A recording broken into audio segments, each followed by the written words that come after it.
conferencia de esta noche se titula Las neblinas del tiempo. Y este es un bonito fondo nublado allí. Las neblinas del tiempo es una conferencia sobre Daniel capítulo 2. Yo soy Dios y no hay otro Dios, que anuncio lo por venir desde el principio y desde la antigüedad y lo que aún no era hecho. Isaías capítulo 46 versículos 9 y 10. Entonces Dios dice, y yo te diré antes de tiempo lo que pasará desde el principio hasta los últimos días. Y en Daniel tenemos una clave al libro de Apocalipsis. De hecho, los libros de Daniel y Apocalipsis van mano a mano. El simbolismo que encontramos en el libro de Apocalipsis es de hecho tomado de toda la Biblia, pero las imágenes son tomadas del libro de Daniel específicamente. Jesús dice en Mateo 24, cuando se le preguntó acerca de las señales del fin, que debemos estudiar el libro de Daniel en particular. Y declara eso en Mateo 24. Y por supuesto, en el libro de Apocalipsis también dice, bienaventurado el que lee y los que oyen las palabras de esa profecía.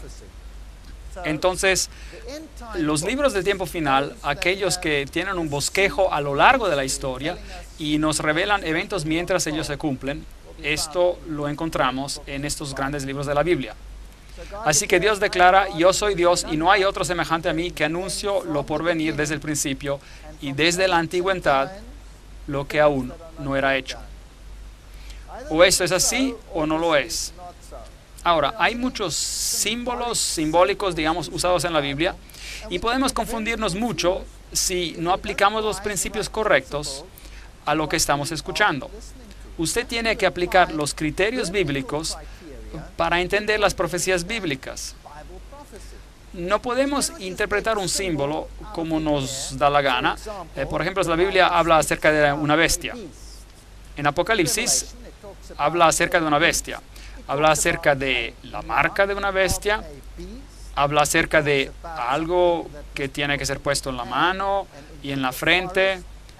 Y eso representa la marca de la bestia, por ejemplo. Bueno, ¿qué es la bestia? Podemos pensar lo que queremos con la palabra bestia. Ustedes podrían decir, como muchos en el mundo dicen hoy día, la bestia es una computadora. Algunos hasta dicen cuál es. Dicen que es una computadora en Bruselas, en Bélgica. Bueno, ¿dice la Biblia que las bestias son computadoras? ¿Sí o no? Para interpretar, tiene que limitarse a criterios bíblicos. La Biblia usa símbolos de animales, por ejemplo, se usa leones y osos y cosas como estas. Ahora, hay equipos de deportes que son conocidos como leones. En las Islas Británicas, el equipo de rugby es conocido como los leones. Entonces voy a interpretarla en la Biblia que el equipo británico de rugby va a jugar un rol importante en los tiempos finales, solo porque se llaman leones, o los osos. De hecho, ese es otro equipo de deportes.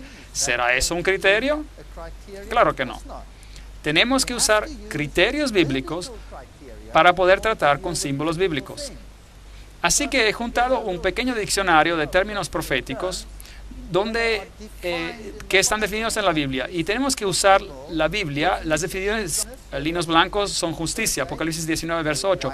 El lino blanco que vistes representa la justicia de los santos. Una trompeta o un viento son símbolos de guerra en la Biblia, Apocalipsis, Jeremías 49, 36. Ahora, eso en un sentido profético. Prostitución. Me pregunto cuántos sermones han sido predicados acerca de las mujeres libertinas y la prostitución y todas esas cosas cuando en verdad Dios usa la palabra prostituta en un sentido profético, refiriéndose a la idolatría, siendo infiel a Dios. Y hay un número de textos indicados aquí, los cuales muestran que la idolatría es prostitución. Dios dio también una lección enigmática para Israel. Tuvo un profeta que se casó con una prostituta para dar una ilustración sobre la infidelidad del pueblo de Israel hacia su Dios. Aguas y mares en la Biblia representan naciones cuando se está hablando en un sentido profético. Las aguas que viste son pueblos y naciones y multitudes y reyes. Apocalipsis 17, verso 5. Una mujer en la Biblia es una iglesia. Efesios 5, 22 a 24. Segunda de Corintios, Jeremías, Isaías, Oseas, Juan. Todos ellos se refieren a este simbolismo de una mujer representando a la iglesia. Cristo es el novio, la iglesia es la novia. Sión es un símbolo del pueblo de Dios. Isaías 51, 16. Y una bestia, en la Biblia, en sentido profético, es un reino. Daniel capítulo 7, verso 17 dice, y las bestias que vistes son reinos o reyes.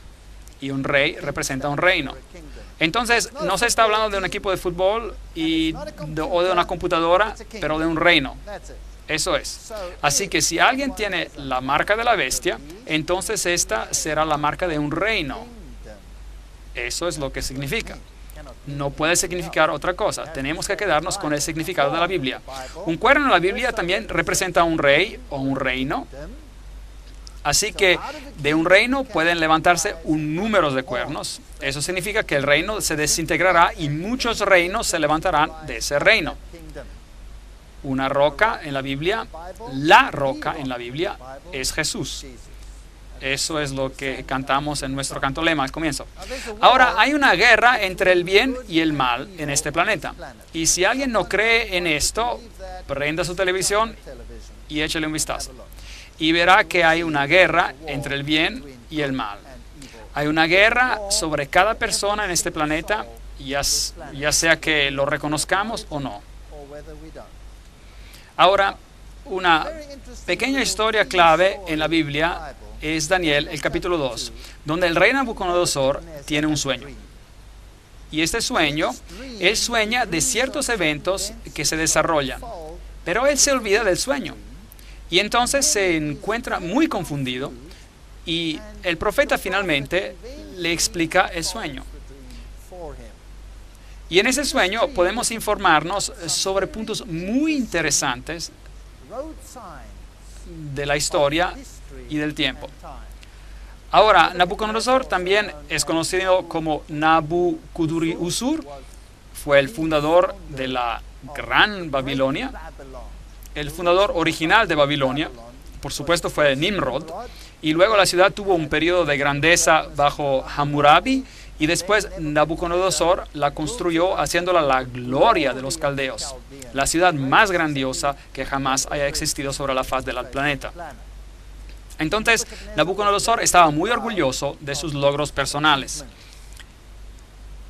Jerusalén fue destruida por Nabucodonosor en el 586 a.C. Y durante este tiempo se llevaron presos a Babilonia. Y entre ellos estaban, por supuesto, los hebreos fieles como Daniel y sus amigos. Y aquí vemos un relievo de los cautivos siendo llevados a Babilonia como esclavos. Muchos de ellos, cuando los detuvieron, se los hicieron eunucos para servir al rey.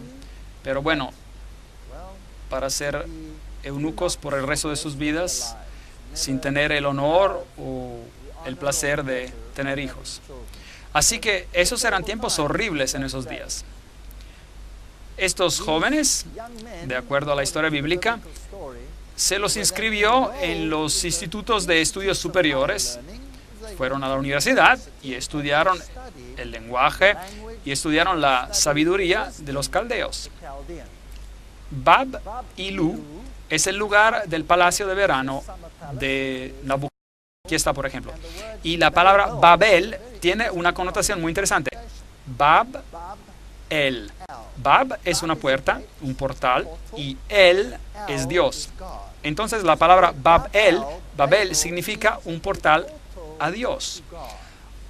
Ahora, la Biblia dice que hay alguien más que se llama a sí mismo la puerta, y ese es Jesucristo. Él dice, yo soy la puerta. Entonces Jesús está diciendo, yo soy el Bab, la puerta, el portal, por la cual uno debe entrar al reino de los cielos. Jesús dice, yo soy la puerta y nadie viene al Padre sino que por medio de de mí. Entonces, Él es la puerta, la entrada al cielo. Bab-el representa otra entrada, otra puerta por donde uno trata de escalar al cielo por otro camino, otra puerta. Babilú es entonces también un portal.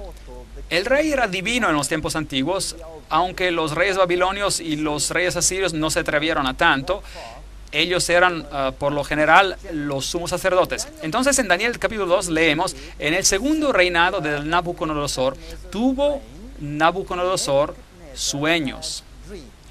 Ahora, aquí tenemos un problema. Inmediatamente tenemos un problema. Y los críticos de la alta crítica se divierten con versos como estos. Un poco de conocimiento es una cosa peligrosa. Entonces los críticos se quejan acerca de este texto, se quejaron, porque dice, en el segundo año del reinado de Nabucodonosor, pero entonces un poquito más adelante dice, en el tercer año del cautiverio de Daniel. Y Daniel había completado ya los 3 años de estudio cuando esto ocurrió. Y Nabucodonosor y estos cautivos empezaron al mismo tiempo. Entonces los críticos decían, bueno, ¿cómo puede ser posible? Nabucodonosor está en su segundo año de reinado y los otros están en su tercer año. La Biblia es absurda. ¿Cómo se pueden hacer simples errores como estos? Pero por supuesto no se dieron cuenta de los dos sistemas. El sistema hebreo de contar era totalmente diferente del sistema de Babilonia. Cuando un rey de Babilonia ascendía al trono, su primer año no era contado, era conocido como el año de ascensión. Entonces, el segundo año de su reinado, de acuerdo al sistema babilónico, es en realidad el tercer año. Y Dios no reconoce el sistema babilónico cuando habla acerca de los cautivos hebreos. Él mantiene su sistema, donde cualquier parte del año era considerado como un año completo. Cualquier parte de un día venía considerado como un día completo. Eso explica muchas cosas. Por ejemplo, la crucifixión, 3 días. Y cualquiera que quiera analizarlo dirá, espera un segundo, si Jesús murió un viernes al atardecer y él estuvo en su tumba durante el sábado y regresó a la vida en el primer día de la semana, eso no llega a ser 3 días con nuestra manera de calcular. Pero en el pensamiento hebreo, que era una forma de cómputo inclusivo, es decir, por cualquier parte del día se contaba como un día. Y como Jesús murió antes de la puesta del sol el viernes, eso cuenta como un día 1, y se quedó un día completo en la tumba, eso es días 2, y cualquier porción del día en el tercer día es día 3. Entonces, es eso lo que está en el registro bíblico, 3 noches, mañanas, 3 días y noches. Entonces, no hay fallas aquí, solo se tiene que contar de acuerdo con el sistema correcto. Y se turbó su espíritu y se le fue el sueño. Hizo llamar el rey a los magos, a los astrólogos, encantadores y caldeos para que le explicaran los sueños. Vinieron pues y se presentaron delante del rey. Y el rey les dijo, ahora ustedes, bueno, saben, en nuestros tiempos modernos creemos, qué primitivo. Aquí el hombre tuvo un sueño y él llama a encantadores, magos y astrólogos para decirle lo que había soñado. Ahora, eso es lo que hacían los reyes en los tiempos antiguos. Estaban rodeados por esos sabios, personas con información privilegiada, cultos y de buen conocimiento. Y cada una de esas categorías tenía una cierta función.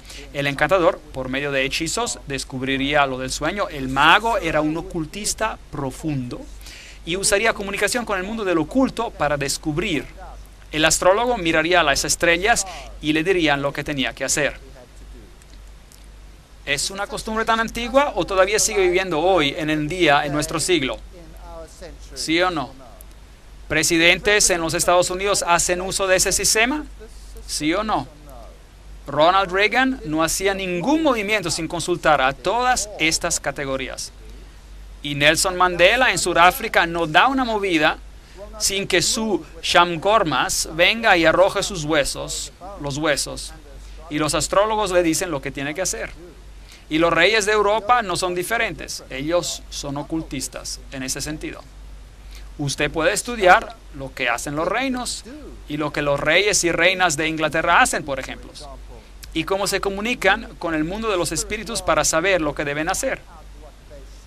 ¿Acaso no consulta el príncipe Carlos el conde Mountbatten, que ya está muerto, cuando él tiene algo muy importante que hacer? Bueno, nada ha cambiado. No piensen que esas son costumbres antiguas, esas son costumbres presentes. Y los paralelos nos dicen que las cosas no han verdaderamente cambiado. Entonces, esas personas sabias vinieron al rey y él les dijo, he tenido un sueño y mi espíritu se ha turbado por saber el sueño. Daniel 2, 1 a 3. Y la King James, la versión antigua inglesa, dice, esta cosa se fue de mí, lo cual significa no me puedo acordar. No me acuerdo, pero sé que era vitalmente importante. Así que, por favor, si realmente son lo que dicen ser, entonces deben decirme lo que significa. Y el rey respondió y dijo a los caldeos, el asunto lo olvidé, pero si no me decís el sueño y su interpretación, seréis hechos pedazos y vuestras casas serán convertidas en estercoleros. Los reyes antiguos tenían mucho más poder. Cuando un rey hablaba, eso era todo. ¿Recuerdan el libro de Esther? Si el rey no extendía su cetro a cualquiera que entrara, esa persona se mataba de inmediato. Se lo sacaba y mataba en ese instante si el rey no le daba permiso para entrar y para hablar.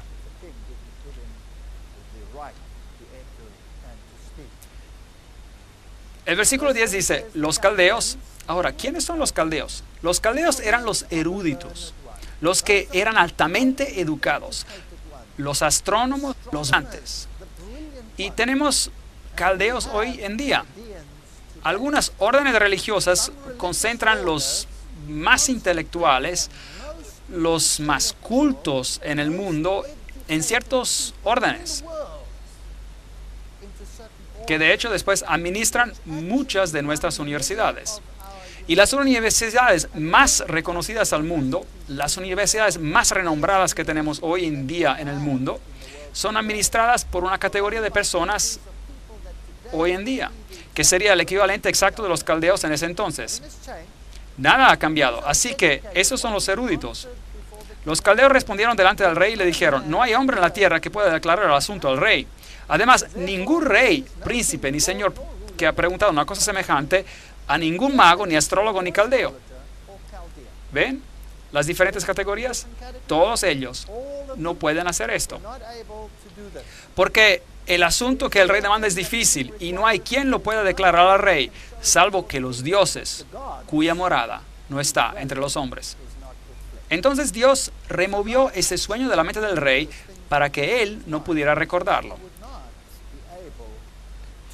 Y también para exponer todas estas categorías de personas. Versículo 12. Por esto el rey, con ira y con gran enojo, mandó que mataran a todos los sabios de Babilonia. Todos. Ahora, obviamente, esto incluía a todos aquellos que habían recibido esta educación elevada. Y, por supuesto, incluiría a Daniel y a sus amigos, porque ellos habían completado su educación en el Instituto de Babilonia de Estudios Superiores. Entonces, todos ellos fueron sentenciados a morir un día, solo porque no podían responder al sueño. Cuando Daniel escuchó de que los iban a ejecutar a todos, fue a Arioc, el guardia del rey, y le dijo, ¿hay alguna manera que yo pueda hablar con el rey? Y después de que se le dio el permiso, Daniel retornó a su casa y explicó este asunto a sus amigos, Ananías, Misael y Azarías. Misael, Mishael, de hecho son nombres muy interesantes. No tenemos tiempo para entrar en detalles, pero hay una tipología en el nombre de los eventos que se desarrollan.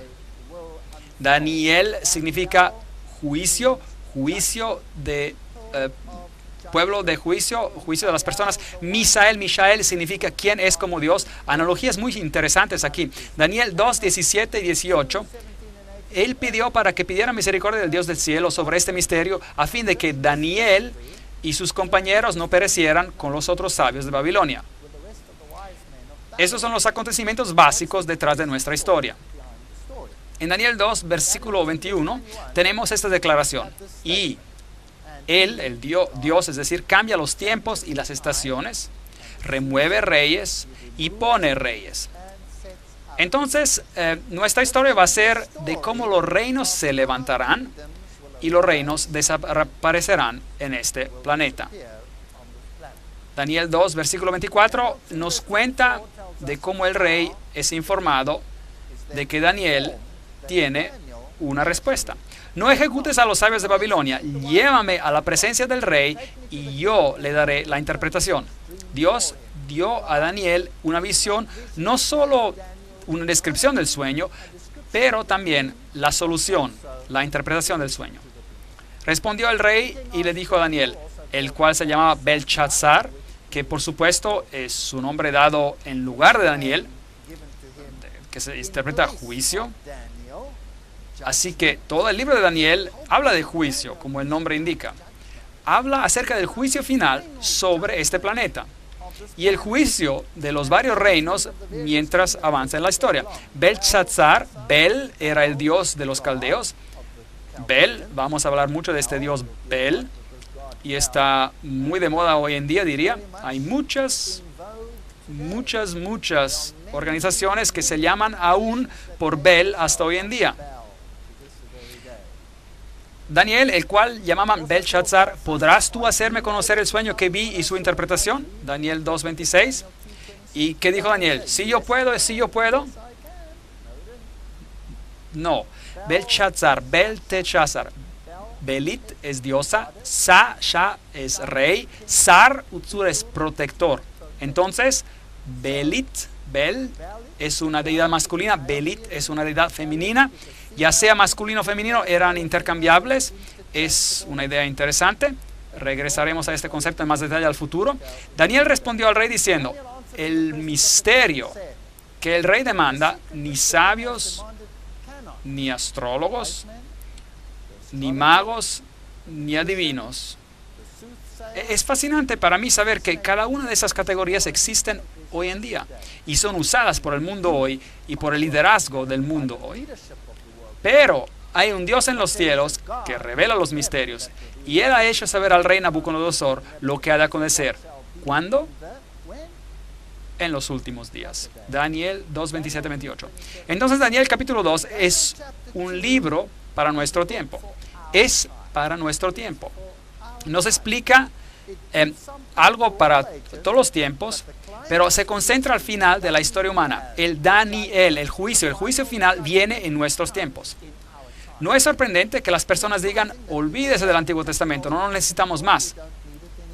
Bueno, Jesús dijo, cuando veáis en el lugar santo la abominación desoladora de la que habló el profeta Daniel, el que lee entienda. Hablando acerca del futuro, Jesús mismo nos indica el libro de Daniel y concierne nuestro tiempo. Y Daniel no toma el honor, él da el honor a Dios. Vean, hay dos sistemas religiosos en este planeta. Un sistema está centrado en el hombre y el otro está centrado en Dios.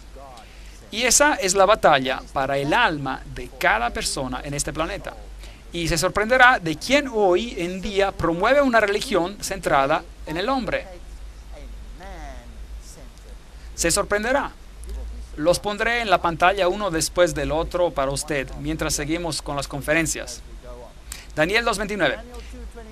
Estando tú, rey, en tu cama, te vinieron pensamientos por saber lo que había de suceder en lo porvenir. Y el que revela los misterios te mostró lo que ha de ser. Y esto es básicamente lo que él soñó. Él vio a una estatua con la cabeza de oro, los brazos de plata, y esta cabeza de oro era muy asombrosa. 2 brazos, caderas de bronce, piernas de hierro,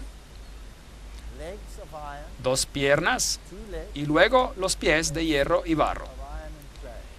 Y luego él vio una roca que venía hacia la tierra, golpeó a la estatua y la destruyó. Y golpeó en los pies. En ninguna otra parte. Golpeó en los pies. Bueno, ¿Qué significa este sueño? Bueno, la Biblia es tan buena que nos dice exactamente lo que significa para que no tengamos que adivinar. Tú, rey, veías en tu sueño una gran imagen. Esta imagen era muy grande y su gloria muy sublime. Eso es lo que él soñó. Y viste esta roca venir. Daniel 2, versículos 32 al 33. La cabeza de esta imagen era de oro fino, su pecho y sus brazos de plata, su vientre y sus muslos de bronce, sus piernas de hierro, sus pies en parte de hierro, en parte de barro cocido. Así que el sueño miraba hacia el futuro y también trataba de los últimos días. Estabas mirando hasta que una piedra se desprendió, note cuidadosamente, sin que la cortara mano alguna. Así que esta intervención no es una intervención humana. Pero ¿qué clase de intervención? Es una intervención divina. Hirió a la imagen, la piedra, en sus pies. Por favor, sea muy cuidadoso. No hiere la estatua en los muslos. ¿Están conmigo? No hiere la estatua en la cadera. Ahora, ¿por qué enfatizo eso? ¿Acaso es importante? Sí, parece de ser muy importante. Sistemas religiosos enteros en el mundo tienen una estatua que hiere, que es herida en las caderas. Cuando la estatua no fue herida en la cadera, la roca hiere los pies. La roca no hiere los muslos. Y con esta simple analogía, ya la mitad de las religiones cristianas en el mundo tienen algo equivocado, seriamente equivocado. Bueno, eso es lo que la Biblia dice. Búsquelo por usted mismo. Hiere la estatua en los pies de hierro y barro y los desmenuza. Daniel 2, 34. ¿Y quién es esta roca? Obviamente, si no es una intervención humana, es una intervención divina. Así que si usted está esperando alguna ayuda de alguna superpotencia, cualquiera sea esa nación, le tengo malas noticias. La intervención final es una intervención divina. Es la segunda venida de Cristo. Entonces, fueron desmenuzados. También el hierro, el barro cocido, el bronce, la plata y el oro. Ahora, aguarde un momento.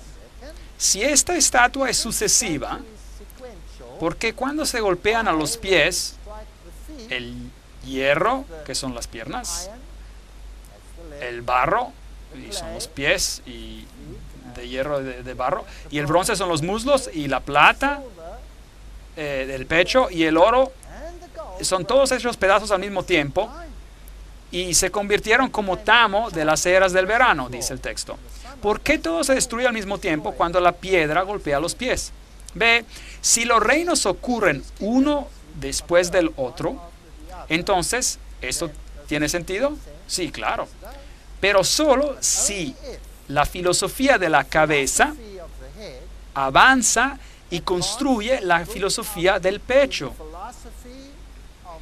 Y esa aumenta grandemente en la filosofía de las caderas y es incorporada en la filosofía del hierro y propagada al mundo con la filosofía del hierro y del barro.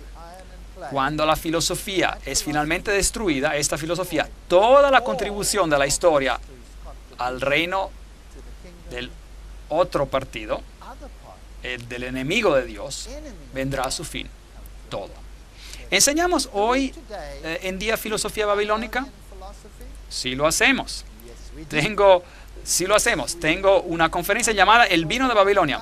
Estará sorprendido de cuánta filosofía babilónica enseñamos. ¿Enseñamos filosofía medo-persa? Claro que sí, lo hacemos. ¿Está la religión del mitraísmo bien y en vida? ¿Y viviendo en el mundo hoy? Sí, el más grande poder religioso en el mundo, la más poderosa religión en el mundo, enseña los principios del mitraísmo. Muy interesante. Y eso es de Medio Persia. ¿Tenemos la filosofía griega en el mundo hoy? Claro que sí. ¿De dónde viene la teoría de la evolución? Empezó con Aristóteles. ¿De dónde viene nuestro pensamiento moderno a la base de casi cada ciencia en el mundo? De la filosofía griega. ¿Y qué hay acerca del hierro? ¿Tenemos algo que ver con las enseñanzas romanas? Claro que sí. Nuestro entero sistema judicial está basado en el pensamiento romano, que ha integrado las filosofías anteriores. Y los pies de hierro y barro son solamente los herederos del sistema que pasó anteriormente. Y se los llevó el viento sin que de ellos quedara rastro alguno. Esto es muy importante. El viento es un símbolo de guerra. Esta guerra final destruirá totalmente a los reinos de la tierra. Pero la roca que destruyó a la estatua se convirtió en una gran montaña. La montaña es un símbolo en la Biblia de un reino. ¿Y cuánto llenó la tierra? Toda la tierra. No habrá naciones diferentes como las que tenemos hoy. Así que usted tiene sus esperanzas en una de ellas, de estas naciones, olvídelo. Esta profecía dice que no. Daniel 2:35. Isaías 65:17. Porque he aquí que yo crea nuevos cielos y nueva tierra. De lo pasado no habrá ni memoria, ni vendrá el pensamiento. Y luego Daniel interpreta el sueño. Tu rey, y él era el rey de Babilonia, él representaba a Babilonia, era rey de reyes. Muy interesante este detalle aquí en la Biblia. Una R minúscula de rey. Una R minúscula. Increíble. Hay otro rey de reyes quien empieza con la R mayúscula. ¿Y quién es él? Él es Jesús. Él es el rey de reyes y señor de señores. Aquí hay otra persona que se llama rey de reyes. Y él era conocido por rey de reyes. Y él era el rey de reyes, el gobernador. ¿Hay otro poder hoy en día que tiene el título, un título oficial de rey de reyes? La respuesta es sí. Hay un poder hoy tan poderoso, tan invasivo en el mundo, que si supiéramos nos sorprendería. Y el título que lleva es Rey de Reyes. ¿Está viva la filosofía de Babilonia hoy en día? Porque el Dios del cielo te ha dado reino, poder, fuerza y majestad. Tú, rey, eres rey de reyes. Rey con letra R minúscula. Tú eres aquella cabeza de oro. Después de ti se levantará ¿qué? Otro reino inferior al tuyo. Daniel 2, versículo 39. Entonces Babilonia caerá y será repuesta por otro reino inferior. El oro es un metal precioso. La plata es un metal menos precioso. Pero la plata es más dura que el oro. Entonces, la filosofía máxima de un rey de reyes era en la cabeza de oro. La filosofía máxima de Babel, otro portal al cielo, era simbolizada en el oro. Fue fortalecido en el siguiente reino, aunque se convirtió en más brutal y menos refinado. Su pecho y brazos de plata. Hay dos componentes a un pecho y a un brazo, y habrá dos componentes en el siguiente reino también, el cual dominará sobre toda la tierra. Babilonia nunca se tenía que disipar. Nunca tenía que ser destruida. Nabucodonosor pensó que él había construido un reino que nunca dejaría de existir. He aquí una inscripción que fue encontrada sellada por un sello de Nabucodonosor donde dice que dure para siempre. Él no podía pensar en un reino que sería destruido. Pero Daniel le indicó y le dijo, el reino desaparecerá, tu reino desaparecerá.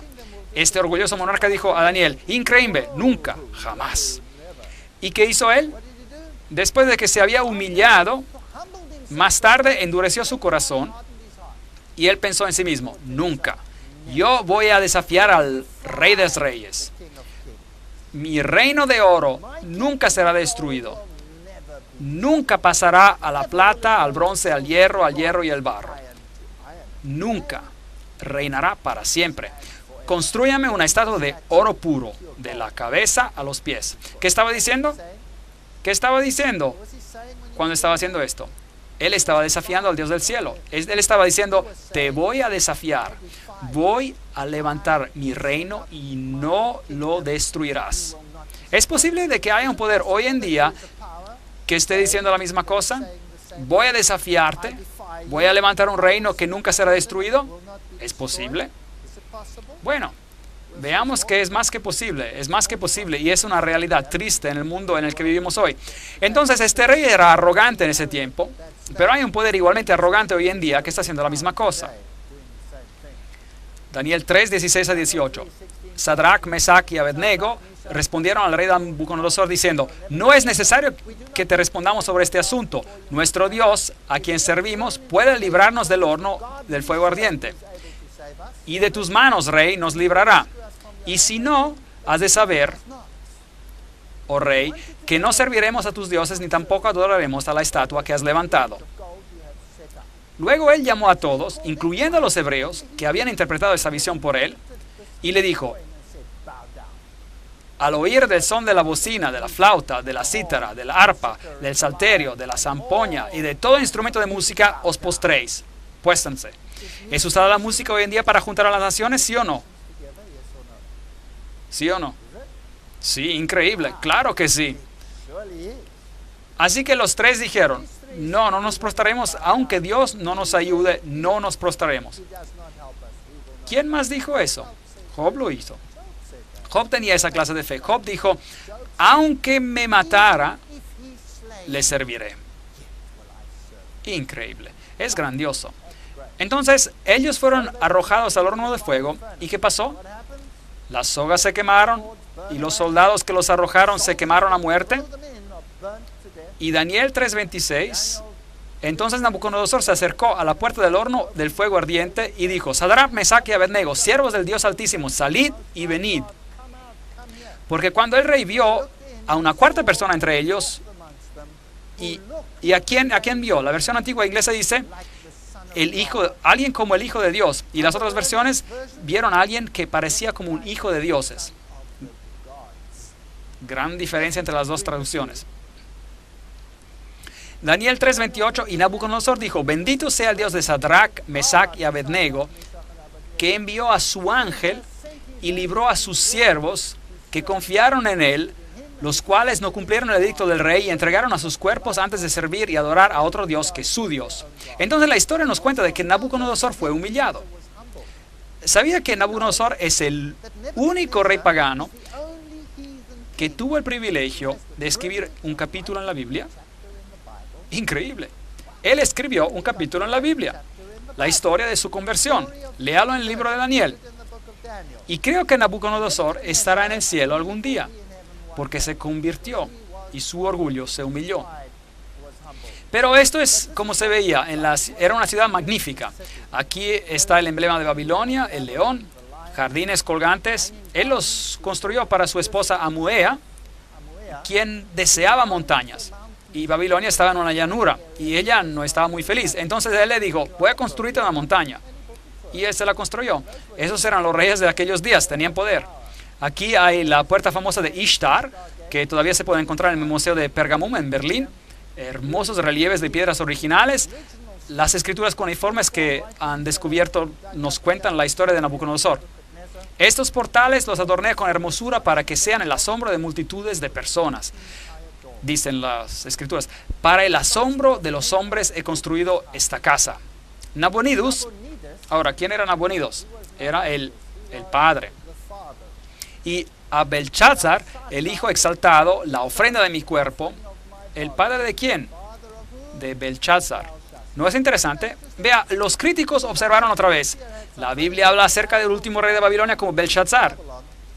Y estos críticos decían: está mal, él no era el rey. Nabonidus era el rey. Lo que no se dieron cuenta, no teniendo las escrituras cuneiformes para descifrar a esa etapa, era que Nabonidus se había retirado a una vida religiosa. Él era un hombre altamente religioso y servía entre los sacerdotes de Babilonia. Y le concedió el gobierno a su hijo. Entonces, esta es una inscripción que se ha encontrado sobre este asunto. Y a Belshazzar, el hijo exaltado, la ofrenda de mi cuerpo, tú pones la adoración de la gran deidad en su corazón, que no camine en caminos de pecados, que su vida sea satisfecha en abundancia y reverencia de la gran deidad que mora en su corazón de Belshazzar, mi hijo primogénito. Dios habla al hombre moderno, página 154. Déjeme decirle, en el año 1882 una inscripción fue encontrada que Nabonidus había dejado durante su reinado a su hijo. En 1916, una inscripción fue encontrada en la cual había un juramento de Belteshazzar y Nabónidos juntos. Nuevamente los críticos se equivocaron, la Biblia fue comprobada correcta. Y en 1924 encontraron la famosa inscripción: yo otorgo mi reinado a mi hijo Belshazzar. Traguen los polvos, el polvo críticos, la Biblia gana 1-0, nada para los enemigos de esto. Y luego la escritura apareció en la pared y escuchamos la historia del viejo profeta Daniel, que fue llamado para interpretar la escritura en la pared. Mene, contó Dios tu reino y le ha puesto fin, Belshazzar, y lo ha terminado. Tekel, pesado ha sido en las balanzas y ha fallado, y ha hallado falto. Peres, tu reino ha sido dividido y dado a los medos y los persas. Muy interesante, dos brazos, medos y persas. Y el profeta interpreta una escritura escrita por un dedo en la pared. ¿Sabía que en la Biblia hay solo 4 veces cuando Dios escribe con su dedo? La primera vez, Él escribe los 10 mandamientos con su dedo. Eso dice la Biblia. Y los escribió en 2 tablas de piedra. Y luego Moisés las quebrantó cuando bajó y encontró a los israelitas en idolatría. Y luego labró a nuevas piedras y nuevamente Dios escribió con su dedo lo que Él había escrito en las primeras tablas. Y luego aquí en Babilonia, a la caída de Babilonia, Dios escribió con su dedo. Entonces Dios quería asegurarse de que todos se dieran cuenta de que Él traería a Babilonia a su fin.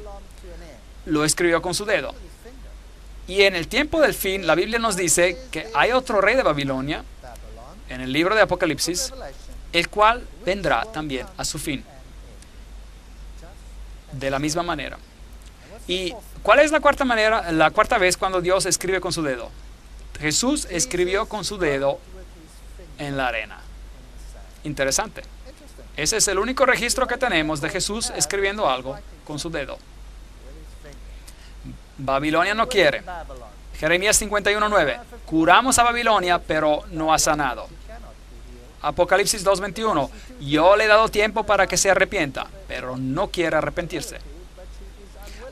Hay una Babilonia antigua y hay una Babilonia moderna. ¿Quién es la Babilonia moderna? La Biblia nombra a Ciro 150 años antes de su nacimiento. El profeta Isaías en el capítulo 45 dice: así dice Jehová a su ungido, a Ciro, al cual tomé yo por su mano derecha para sujetar naciones delante de él y a desatar lomos de reyes, para abrir puertas delante de él, puertas que no cerrarán. Isaías 45:1. La Biblia predice que este rey Ciro vendría y liberaría. La Biblia lo llama el ungido. ¿Sabía que la Biblia usa esta terminología para Ciro y la usa para Jesús? Entonces, este rey pagano aquí, quien trae a Babilonia a su fin, es usado como símbolo, como tipo del gran rey que vendrá y dará su fin a Babilonia en los últimos tiempos. Es una analogía muy interesante, muy interesante.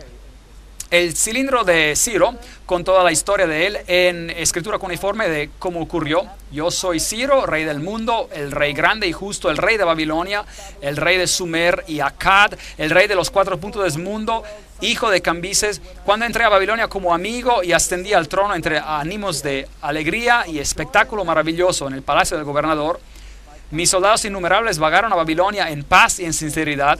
Yo prohibí hostigamiento, acoso y terror por todo Sumer y Akkad.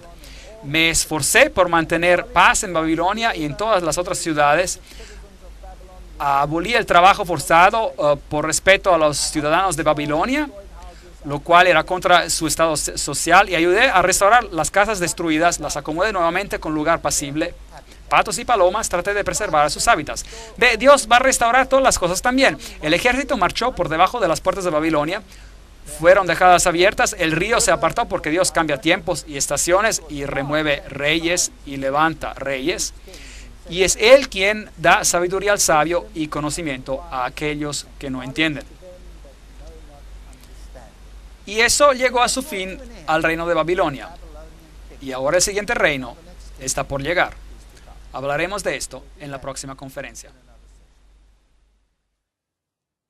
En el 539 a.C. hasta el 331 a.C., el siguiente reino que gobernará la tierra, los medos persas, vinieron a continuar después de Babilonia. En Daniel capítulo 2, versículo 39, leemos acerca de este reino. Después de ti se levantará otro reino, y luego un tercer reino de bronce, el cual dominará sobre la tierra. Ese es el siguiente. Estuve persuadido de que no había nación, ciudad o personas donde su nombre no alcanzara. Me parece que hubo de haber una mano divina dirigiendo ambos su nacimiento y acciones. Librería Histórica, libro 16, capítulo 12. Entonces la Biblia describe el levantamiento del imperio de los medos persas y su caída delante de este poderoso rey Alejandro el Magno, quien destruiría este ejército. Sabía que Alejandro derrotó a los medos persas con un ejército de solo 45,000 soldados, y los medos persas tenían un ejército de 1,000,000 de soldados. Él los aplastó. Él era un gran estratega y sabía exactamente lo que estaba haciendo. Así que el imperio griego siguió después del imperio medo-persa.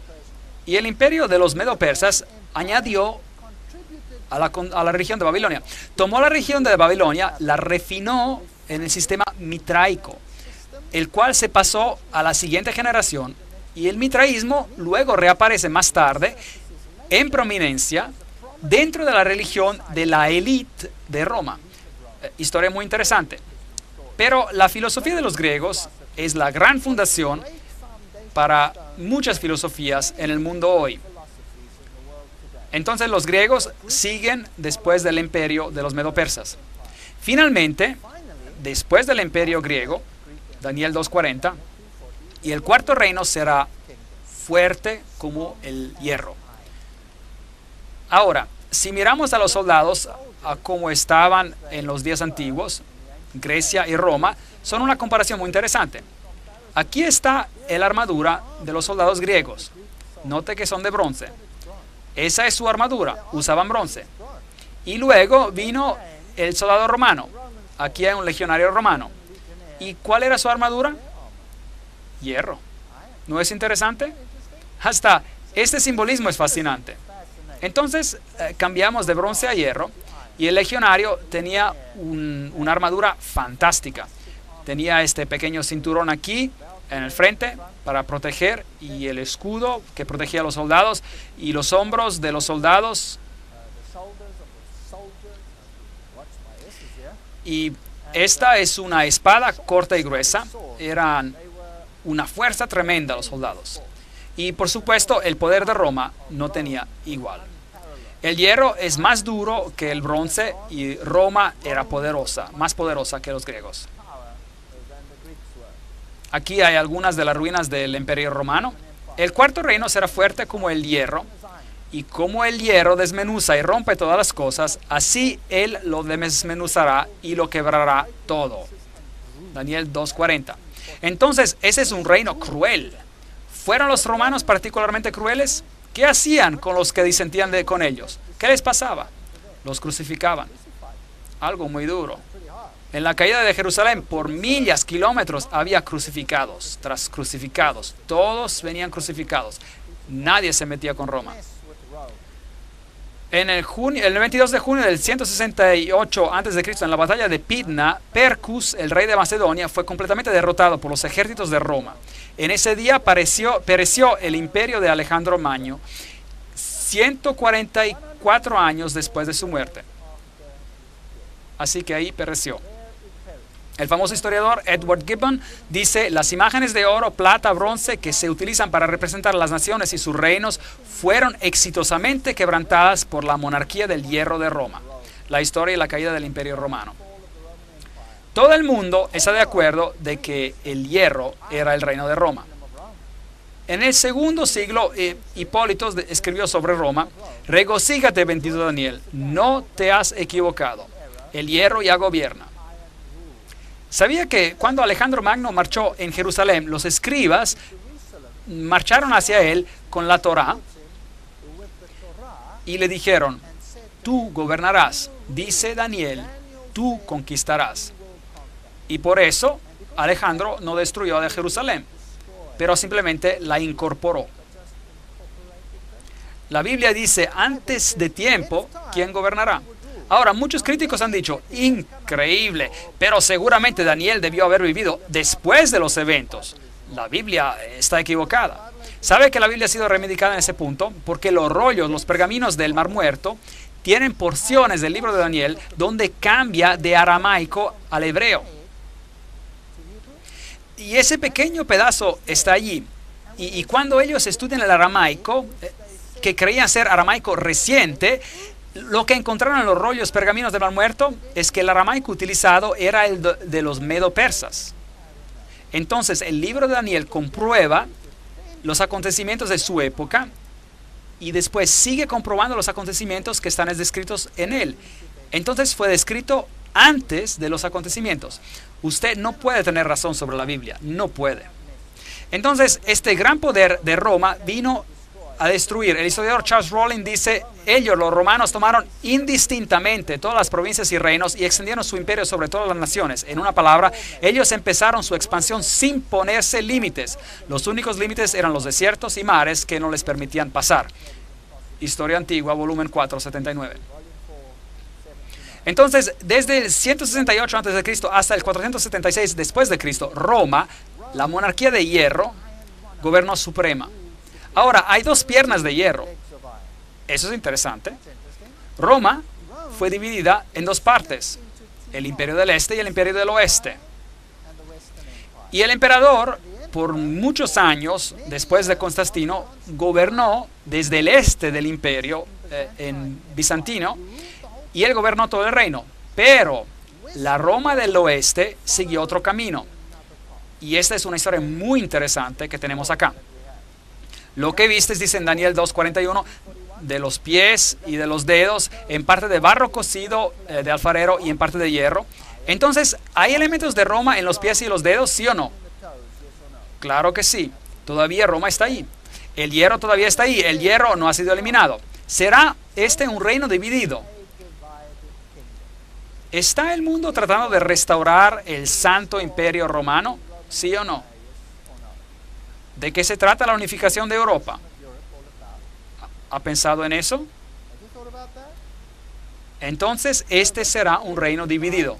Daniel 2:42, y por ser los dedos de los pies en parte de hierro y en parte de barro cocido, este reino será en parte fuerte y en parte frágil. ¿Ha comprobado la historia que las naciones de Europa eran a veces fuertes y a veces débiles? Y a veces uno gobernaba un país y después otro. ¿No fue una vez Alemania la más poderosa y después Francia y después Inglaterra? ¿Sí o no? ¿No gobernaron los daneses por un tiempo, etcétera, etcétera? ¿No era acaso el imperio austríaco poderoso por cierto tiempo? Claro que sí. Entonces la historia ha comprobado que eso es correcto. Jeremías 18:6, no podré yo hacer con vosotros como este alfarero, casa de Israel, dice Jehová. Como el barro en las manos del alfarero, así sois vosotros en mis manos, casa de Israel.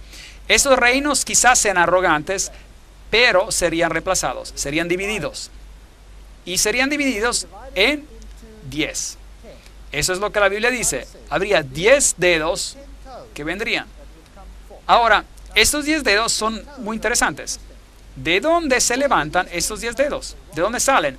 ¿En el imperio del oriente o del occidente? Una pregunta muy importante.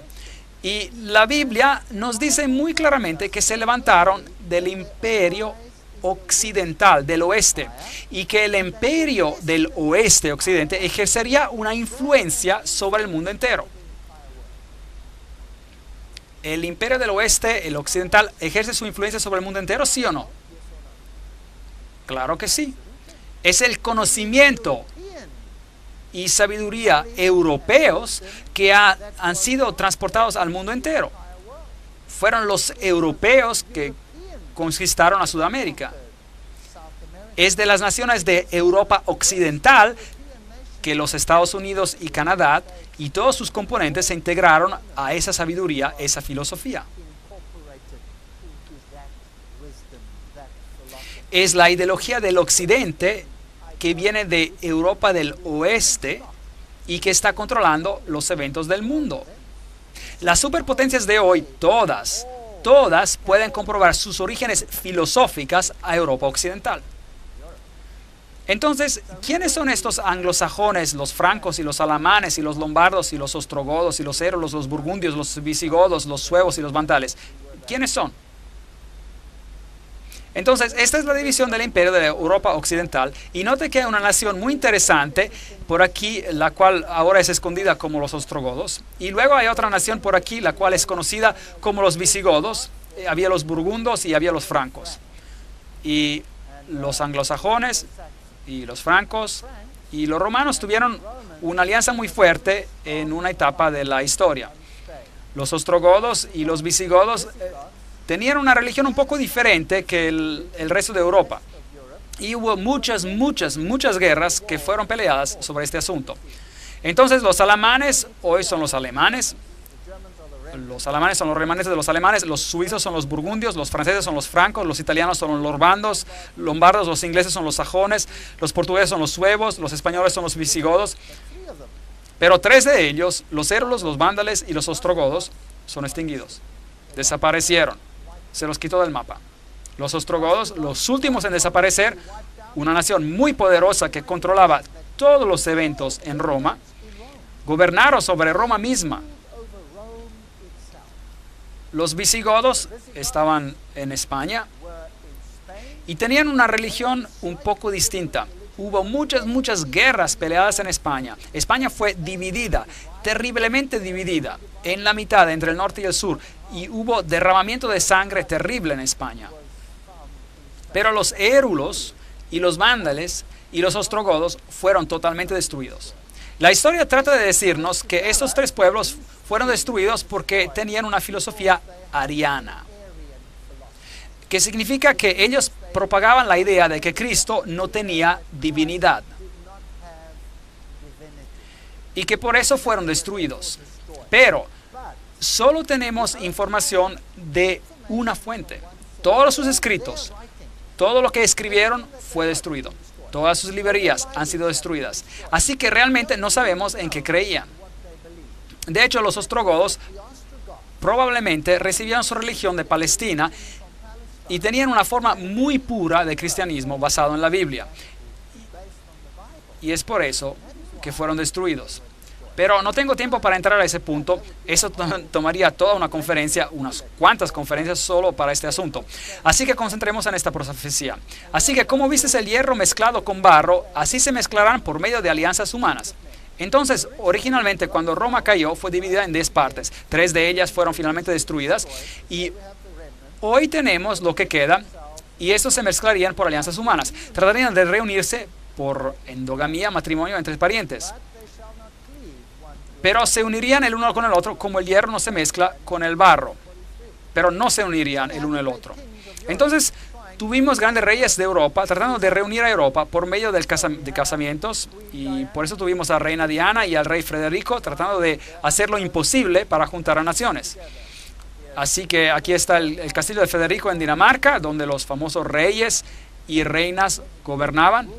Daniel 2:43, así como vistes el hierro mezclado con el barro, así se mezclan por medio de alianzas humanas, pero no se unirán el uno con el otro, como el hierro no se mezcla con el barro. Tenemos la famosa reina Victoria y el rey Cristián. ¿Sabían ustedes que la reina Victoria era totalmente no inglesa? ¿Sabían ustedes que ella era alemana? ¿Sabían que ella hasta habló en alemán en su lecho de muerte? Al estar muriendo, su lengua nativa le regresó. Ella era una reina alemana. Y el rey Cristián de Dinamarca y sus descendientes se mezclaron con alianzas humanas. Todas las naciones se unieron, todos estaban juntos. Entonces diferentes reyes trataron de reunir a los reinos. Aquí tenemos el Papa coronando a Carlos, el gran Carlomagno, el rey del Santo Imperio Romano, porque supuestamente él había logrado reunir a Europa. Y en cuanto se puso esa corona en su cabeza, el reino cayó y fue dividido. Entonces, por un momento, nuevamente se juntarían y luego se apartarían otra vez. Y así que los Carlos y los Luises y todos estos reinos de la tierra y los gran reinos trataron de reunir a Europa. Y luego vino este francés, Napoleón Bonaparte, y su hermano era el gran maestro de la masonería en España. Muy interesante. Él era el gran maestro. Y todos ellos tenían conexiones privilegiadas en este sentido. Y él quería reunir a Europa. Y en la batalla de Waterloo, bueno, él se encontró con su derrota. Es una historia muy interesante. Vamos a estar hablando acerca de esto en más detalle. Todo lo que escuchamos no es necesariamente verdad. Aquí Napoleón es llevado en exilio. Napoleón dijo, quiero crear un sistema europeo, un código de leyes europeas, una corte de apelación europea. Hubiera habido solo un pueblo en toda Europa. Europa hubiera devenido una nación. The Watchman, 1941. Él trató de unir a Europa. 30 años más tarde de Waterloo, el doctor Thomas Arnold dijo, la liberación de Europa por el dominio de Napoleón no fue afectada ni por Rusia, ni por Alemania, ni por Inglaterra, sino que por la mano de Dios. ¿Cuál era el adversario principal de ese tremendo poder? ¿Por quién fue controlado, resistido y al final terminado? Por nadie y por nada, sino que por la directa y manifiesta interposición de Dios. Conferencia sobre la historia moderna, conferencia 3. Es muy interesante. Napoleón tenía una artillería muy pesada y él hubiera ganado sin problema sobre la artillería más liviana de los ingleses, por ejemplo. Pero en ese día, de repente, una lluvia fina cayó y toda esa artillería pesada se atascó en el lodo y no podía moverla.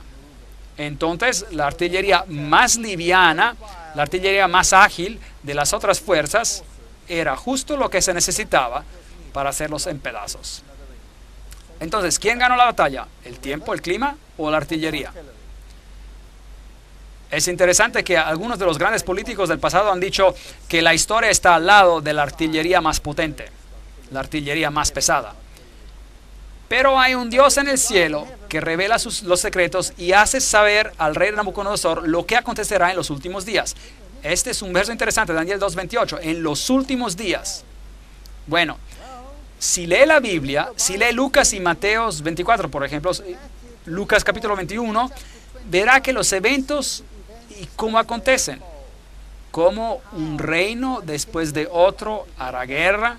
Y en los eventos finales serán nación contra nación, reino contra reino, guerra, hambre y toda clase de cosas.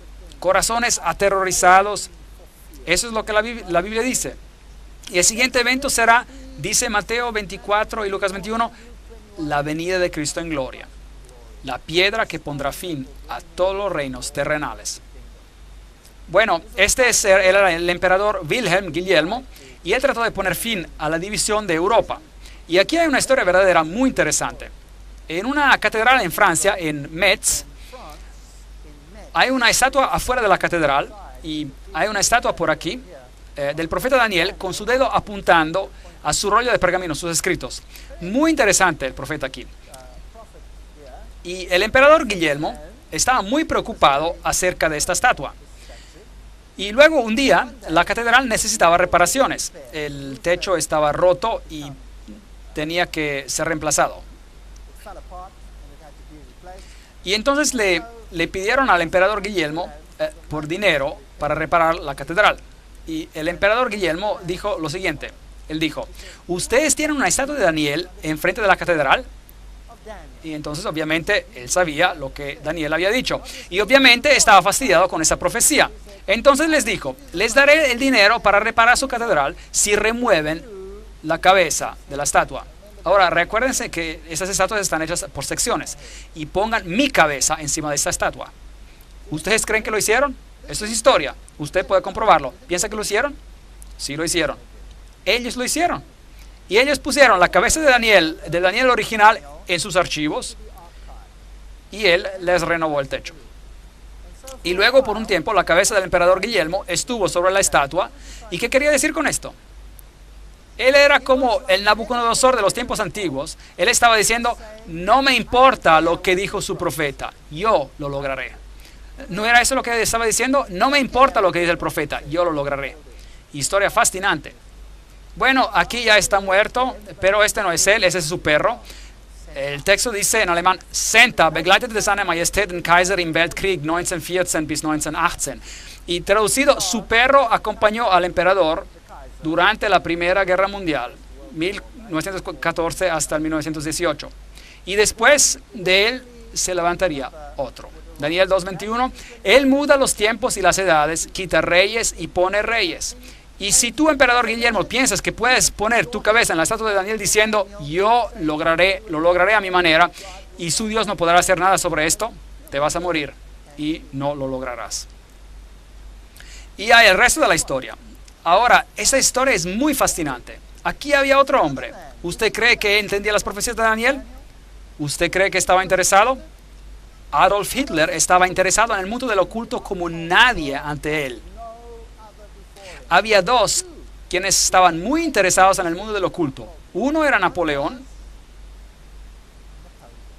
Napoleón, de hecho, envió toda una división de su ejército a Egipto para encontrar algo de la origen del poder de Faraón, que arrojó su vara y que se convirtió en serpientes. ¿Sabían esto? Y es Francia quien descubrió ¿qué? En Egipto, ¿qué? La piedra Rosetta, por medio de la cual todos los jeroglíficos han sido descifrados. ¿No es esta una historia asombrante? Y ellos estudiaron los secretos del poder de los egipcios, y en el mundo oculto estos conocimientos han sido incorporados en los libros herméticos. Ellos estudiaron el origen de Ham, de Hermes, del hijo de Her y del hijo de Ham, y el conocimiento oculto, y compilaron un número de volúmenes, grandes volúmenes, sobre la historia de Egipto. Este hombre de aquí era un ocultista del más alto rango. Él era un iniciado, un iluminado en el sistema del oculto. ¿Sabían que la entera SS fue construida sobre principios ocultos? ¿Sabían eso? Y no es interesante que él envió una división entera ¿a dónde? A Egipto. Y que los arqueólogos alemanes fueron los que hicieron las grandes excavaciones bajo la protección del general Rommel. Y allí el conocimiento privilegiado se juntó sobre los principios ocultos. Principios que rigen muchos de los reyes y gobernadores de hoy. Vamos a hablar acerca de algunas cosas muy interesantes en esas conferencias. Adolf Hitler sabía acerca de la profecía de Daniel. ¿Cómo sabemos? Él dio una instrucción interesante. Él contactó a la catedral de Metz, en Francia, y dijo, ¿se acuerdan que ustedes tienen la cabeza del emperador Guillermo en esa estatua? Sáquenla. Pongan la cabeza de Daniel de vuelta. ¿Qué estaba diciendo? ¿Qué estaba diciendo? La cabeza de Daniel se regresó a la estatua. Él estaba diciendo, con o sin esa cabeza, yo lo lograré. Increíble. Qué cosa más fascinante. La historia es más interesante de lo que creemos. Realmente sí lo es. Si hace un estudio del mundo oculto y de cómo ha influenciado a nuestros grandes líderes políticos en el pasado, se sorprenderá. Y aquí Adolf Hitler llegó al poder. Y aquí está el símbolo que él usaba, la esvástica, la cruz gamada, que es el símbolo de la adoración del sol, es el símbolo de Lucífero. Es usado por la sociedad teosófica que dice, Lucífero es el logos, la serpiente, el salvador. Exactamente el mismo símbolo viene utilizado por la teosofía. ¿Y la teosofía está muerta? Oh no, la teosofía está bien viva y en forma. Ella forma el tema central de los poderes más grandes que gobiernan el mundo hoy. Y estaremos revelando algunas de estas cosas en las conferencias que siguen. Esto es interesante. El águila, usada como el símbolo de la deidad. En la Biblia se usa también el águila como el símbolo de Dios. Como una águila que se eleva, yo te llevaré bajo mis alas. Este es el símbolo de Dios. Lucifer quiere ser como el Altísimo. Él toma el símbolo del águila, que era un símbolo en Egipto, en la antigüedad, del dios Horus. Fascinante, ¿verdad? Y aquí está, el águila con una esvástica, una cruz gamada. Y la esvástica, la cruz gamada, puede ser dirigida hacia la izquierda o la derecha. Y si es a la mano izquierda o a la mano derecha no hay diferencia. Representa el Dios en su forma malvada o en su forma de luz o en su forma femenina o masculina. No importa cuál uno use. Sociedades secretas hoy utilizan la misma esvástica con su imagen reflejada, invertida, y dicen, es otra imagen, pero no es otra imagen. El budismo usa este símbolo. El budismo, el pie de Buda tiene la esvástica, la cruz gamada bajo cada dedo del pie. Es solo una imagen reflejada, invertida, pero no hay diferencia. Es solo el otro sexo de la deidad que se está haciendo honrada. Entonces, ¿qué está pasando aquí en el mundo? Hay una agenda detrás de las escenas. ¿Qué significan verdaderamente este círculo y esta esvástica, esta cruz gamada? Con respecto a la Primera Guerra Mundial, Winston Churchill dijo, después de la Primera Guerra Mundial de 1914, de hecho, Winston Churchill era un miembro de una fraternidad secreta, ¿sí o no? Sí lo era. ¿No es fascinante? Stalin era un miembro de una fraternidad secreta, ¿sí o no? Sí, bueno, a lo mejor la historia no es tan aburrida como usted pensaba, ¿no es cierto? Siempre pensé que la historia era aburrida cuando era joven, pero hoy la encuentro fascinante, juntando las piezas, increíble. Con respecto a la Primera Guerra Mundial, Winston Churchill dijo, después de la guerra de 1914 hubo una convicción profunda y una esperanza casi universal de que la paz gobernaría al mundo. El libro de la tempestad. Antes de la tempestad, página 3. Después de la Primera Guerra Mundial. Eso es interesante. Bueno, ¿tuvo éxito alguno de estos gran gobernadores? Sea el emperador Guillermo o Napoleón o los Luis o Carlos o Hitler. ¿Tuvieron éxito? No. Europa era más dividida después de la guerra que antes. Pero esa división era engañosa, como veremos. Luego las murallas cayeron y imperios empezaron a derrumbarse. Y los grandes líderes del mundo, los Lenins y los Stalins, que habían matado a sus millones por razones clandestinas, de repente esos imperios se derrumbaron. Die Mauer muss fallen, la muralla debe caer. Todos estos grandes líderes, desde Lech Walesa, a esta dama aquí, Thatcher, a Khrushchev y a Gorbachev y las reinas, pertenecen a órdenes secretas, ¿sí o no? ¿Quién es la cabeza de los Bilderberger? ¿Quién es la reina de los Bilderberger? Aquí está. Eso es muy interesante. ¿Existe una fundación Gorbachev con su central en Nueva York? Sí existe. Cosas muy interesantes. Y después la policía secreta soviética, el KGB, se derrumba. Un símbolo se derrumba. ¿Realmente se derrumba? ¿Quién gobierna Rusia hoy? ¿Quién es la cabeza? ¿Quién es la cabeza de Rusia hoy? Putin. ¿Y qué era él? Era la cabeza del KGB. ¿Ve? ¿No es interesante? Entonces bajaron a un símbolo y las personas piensan que la opresión ya se fue, pero en realidad no se ha ido, solo ha tomado otra apariencia. Es como un camaleón, cambia de color, pero en la esencia no cambia. ¿Y el Dios del cielo está mirando? Sí. Sí, claro, Él está mirando. Él nos dijo antes de tiempo que esto ocurriría, y Él nos dijo en gran detalle. La Unión Soviética ya no existe, 3 repúblicas se unen, Gorbachev es ya algo del pasado, Bush necesita tiempo para recuperarse, y etcétera, etcétera. Leyendo el futuro de Europa, podemos sobrellevarnos en las manos del pueblo. Es más que dinero, la unión monetaria, mares de problemas, tormenta monetaria destruye la unidad europea. Leland Stove dijo, a la humanidad se le ha dado una sentencia suspendida, pero estos días de gracia son terriblemente pocos. En cuanto nos queda tiempo, página 343. El Dios del cielo levantará un reino, el cual nunca será destruido. Desmenuzará en pedazos y consumirá todos estos reinos, y Él reinará por siempre. Ahora, quiero que piense seriamente esta noche, todos los que están aquí presentes. ¿Está el mundo predicando que estamos avanzando hacia un reino de paz? ¿Sí o no? Sí. Pero será un reino terrenal. ¿Dónde quieren levantar un reino final de paz? ¿Allá en algún lugar en Jerusalén? Bueno, están peleando acerca de esto. ¿Qué dice Dios? ¿Pondrá un fin a qué? ¿A cuántos reinos en esta tierra? A todos. Es lo que Dios dice a todos ellos. Y Él establecerá su reino. ¿Usted cree que Él necesita los ejércitos del mundo para lograrlo? Todos los que cayeran en esta piedra serán quebrantados. Y sobre quien ella caere, la piedra, le desmenuzará. Es lo que la Biblia dice.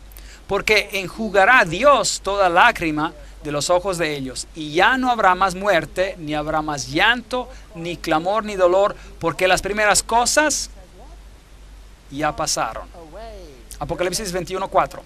No debemos ser engañados creyendo que los poderes de esta tierra van a conseguir el objetivo por el cual están peleando. No lo lograrán. Llegarán a su fin. Parecerá como si casi llegaron a lograrlo. ¿Cómo sabemos eso? Porque la Biblia lo dice. La Biblia dice, cuando digan paz, paz. ¿Cuándo dirán eso de las naciones? Cuando parezca que hayan logrado su objetivo, ¿no es cierto? ¿Qué dice la Biblia que acontecerá? Una destrucción repentina. ¿Y de dónde vendrá esa destrucción? Vendrá de Dios. ¿Y por qué el Dios del cielo tiene que intervenir para destruir esa unidad final? ¿Por qué tendría que hacer eso? Porque es una unidad basada sobre un sistema oculto.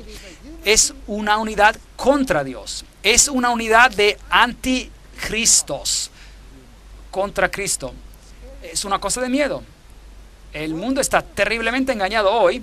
Necesitamos estudiar esas profecías cuidadosamente y analizarlas y aclararlas para ver matices más finos, para que no seamos engañados como un predicador que se para y dice a lo mejor, el anticristo vivió en el pasado, él era un rey griego, su nombre era Antíoco Epifanios el cuarto, pero él fue destruido por una roca.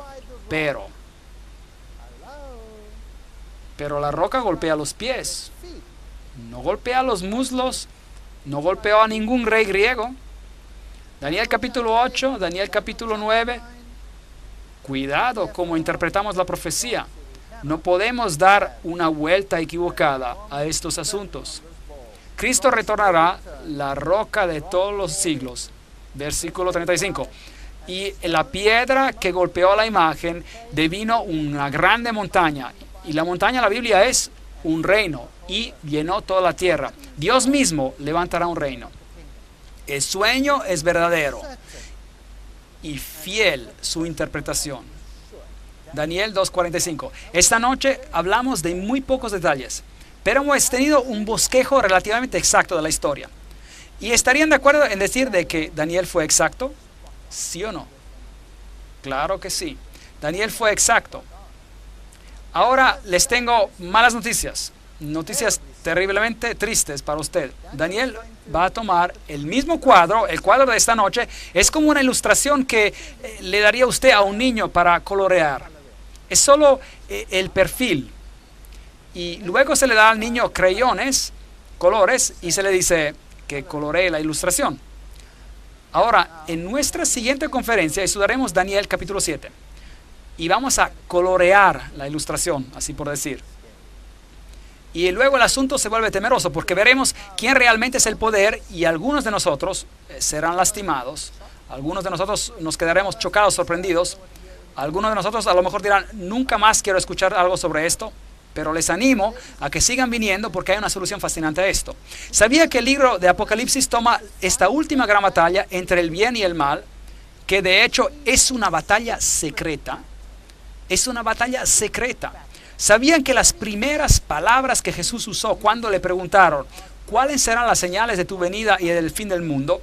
La primera cosa que él dijo fue, cuidado, que nadie os engañe. El engaño es el nombre del juego. Es como funciona. Hay lobos vestidos en pieles de ovejas engañando al pueblo de Dios.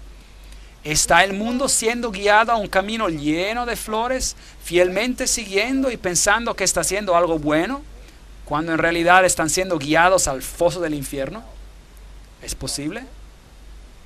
Si creemos en los profetas y si los estudiamos cuidadosamente, y aunque duela, y créanme, yo he estado al otro lado del asunto,